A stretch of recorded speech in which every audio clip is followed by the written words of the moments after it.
Hello दोस्तों, एक बार आपका फिर से स्वागत है मिस्टीरियस हॉरर स्टोरीज हिंदी में।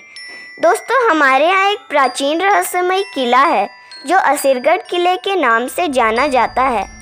एक दिन मैं और मेरे दोस्तों ने उस किले में घूमने का प्लान बनाया।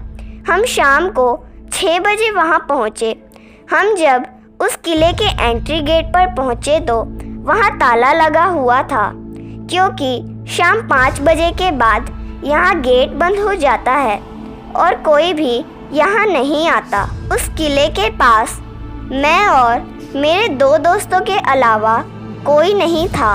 अब हमने सोचा कि इतनी दूर आए और बिना किला देखकर जाएंगे तो बहुत दुख होगा। फिर हमने देखा कि गेट के पास एक दीवार से किले के अंदर जाने का थोड़ा सा रास्ता था। हम तीनों उस रास्ते से किले के अंदर चले गए। अब हम किले में घूमने लगे।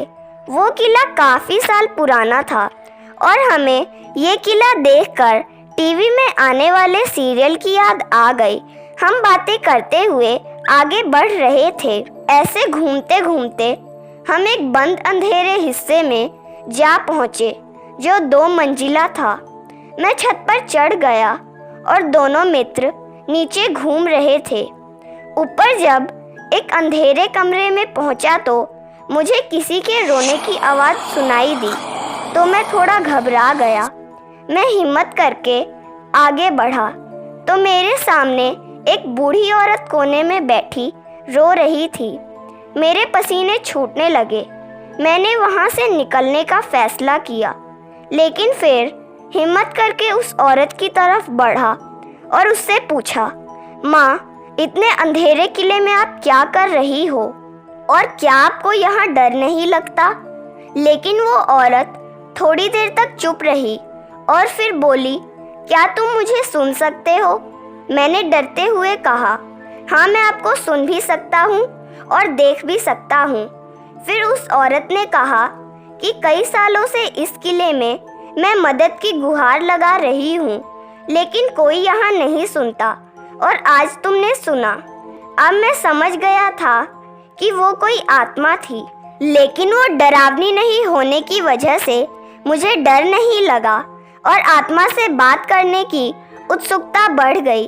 उस औरत ने कहा, मैं तुम्हें कोई नुकसान नहीं पहुँचाऊँगी। ये कहकर वो अपनी बीती बातें मुझे सुनाने लगी। उसने बताया, मेरा नाम इंदुमती है। मैं यहाँ के राजा की तीसरी रानी हूँ। मुझसे भी 2 बड़ी रानियाँ हैं। वो दोनों बड़ी रानियाँ मुझसे गलत भावना रखती थी, क्योंकि मैं उन दोनों से अधिक प्रिय और राजा की अधिक चहेती थी। एक दिन जब राजा शिकार पर गए थे तब उन्होंने मुझे मार डाला। इस सारी घटना को राजा और प्रजा से छुपा दिया गया। आज इतने वर्षों के बाद तुम आए और तुमने मेरी आवाज़ सुनी और मुझ पर विश्वास किया, उसकी मैं बहुत आभारी हूँ। मेरे तो रोंगटे खड़े हो गए थे। फिर उस औरत ने मेरा माथा चूमा और मुझे आशीष दिया। मेरे देखते ही देखते वो औरत सूरज की तरह चमकने लगी और एक बहुत तेज चमकीले गोले में तब्दील हो गई। इस सारी घटना के समय उस कोठरी में पूरा प्रकाश छाया हुआ था और एक धमाके के साथ किले की सारी कोठरी एक बार खुली और फिर बंद हो गई और वह प्रकाश का गोला सब कुछ अपने आप में समेटे हुए उस किले से बाहर की ओर चला गया। अब उस किले में चारों ओर अंधेरा ही अंधेरा था, क्योंकि अब तक सूरज भी डूब चुका था और बाहर हल्का उजाला था। अभी पूरी तरह से अंधेरा नहीं हुआ था। थोड़ी देर में मुझे मेरे दोस्तों के चिल्लाने की आवाज़ सुनाई दी। आप ये सुनकर विश्वास नहीं करेंगे कि 20 मिनट तक उस बंद किले में मैं बेहोश था और मेरे दोस्त मुझे ढूंढते हुए यहाँ पहुँच गए और उन्होंने देखा कि मैं बेहोश पड़ा हूँ। उन्होंने मेरे आँखों में मोबाइल का टॉर्च मारा और मैं होश में आ गया। मैंने दोस्तों को पूछा कि वो औरत कहाँ गई और मैं बेहोश कैसे हो गया। दोस्तों ने कहा कि यहाँ तो कोई औरत नहीं थी और तेरा सर शायद सीढ़ियों पर चढ़ते वक्त छत से टकरा गया होगा। मेरे सर पर चोट का निशान देख मेरे तो होश उड़ गए थे कि 20 मिनट तक मेरे साथ जो भी हुआ वो केवल भ्रम था या कोई सपना। जब मैंने मेरे मित्रों को अपनी कहानी सुनाई तो उनको विश्वास नहीं हुआ। अंधेरा काफ़ी हो चुका था और सहमे हुए हम उस किले से बाहर आए।